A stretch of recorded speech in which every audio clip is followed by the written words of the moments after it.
When I first heard that the film Look Back was an animated recreation of a manga produced by the author of Chainsaw Man, I was at first expecting something that'd be really unhinged and over the top, just like Chainsaw Man. This author is known for having some really bizarre and unconventional premises in all of his works, but instead what I got was something much more grounded and personal. This film feels like an autobiography from Fujimoto himself and a reflection of the artist and their art.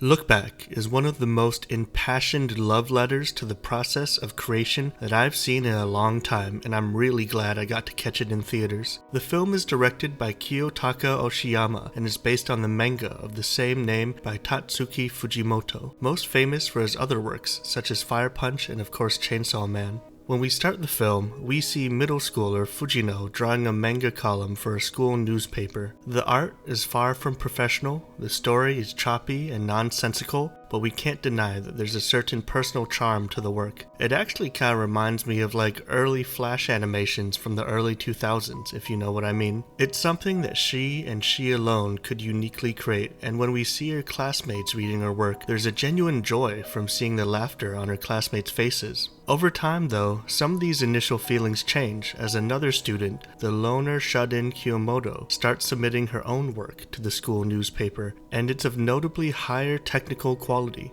although it's lacking in the whimsical storylines that Fujino injects into her work. We see Fujino go through wave after wave of negative emotions, ranging from hubris at all the praise she initially gets, into jealousy when she discovers that a better artist exists, which then becomes an obsessive urge to become better, not for the sake of creation itself, but for the purpose of outcompeting her competition. Even when Fujino eventually does achieve some success, she ends up then chasing the numbers. As an extremely small YouTuber with less subscribers than the entire population of Fujino's third grade class, as much as I try to fight it, I think there are times when I can relate to that last feeling as well. However, when Fujino actually ends up meeting Kiyomoto in real life, she realizes that Kiyomoto is a huge fan of her work, and the two start working together on their own manga, with Fujino creating the characters and story, and Kiyomoto doing all the background art. There's an impassioned earnestness in every aspect of this film. Very little in the way of visual spectacle actually happens, but we get to see all the nuanced facial expressions and movement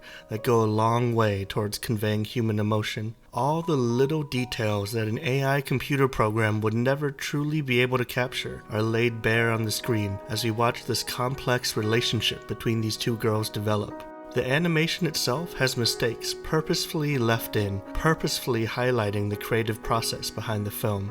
Additionally, there's kind of a rustic charm to the voice performances. For Yumi Kawai, who voices Fujino, this is her first voice acting role. I think she did an excellent job, and in some ways that essence of being a newcomer to a new creative field is captured here.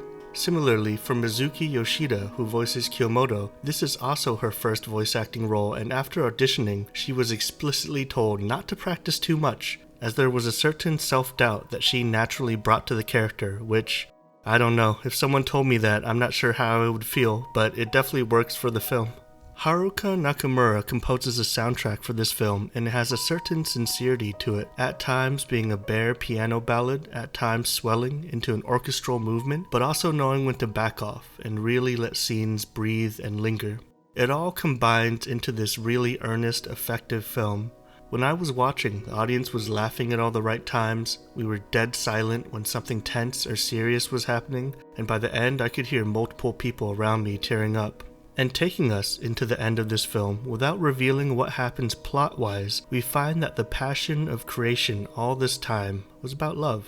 I think anyone who works in a creative field has to have some kind of personal drive and motivation, almost a compulsion to do this creative work. And unfortunately, this is kind of taken advantage of by corporations. The long hours, low pay, poor working conditions that plague the industry, including the very industries that creative works like this exist in.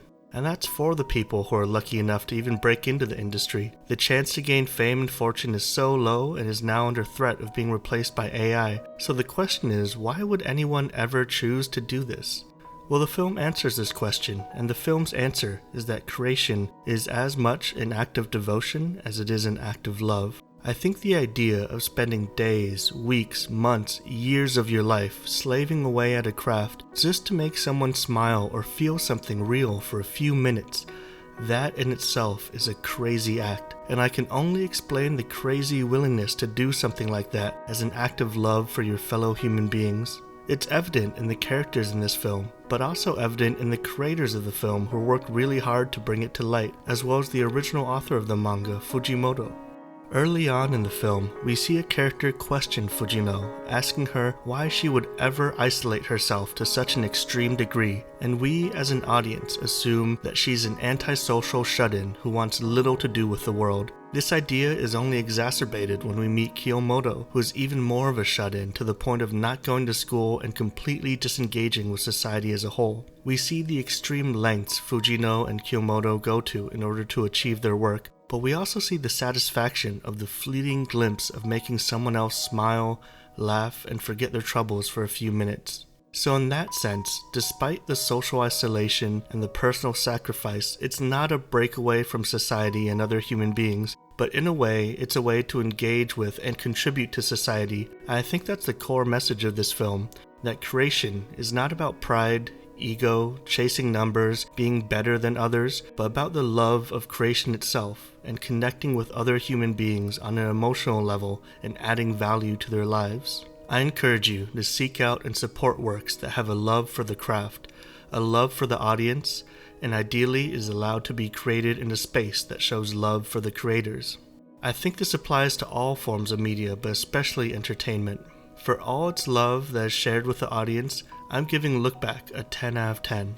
If you got the chance to see this movie, please let me know what you thought about it in the comments, and please subscribe if you want to see more movie reviews like this.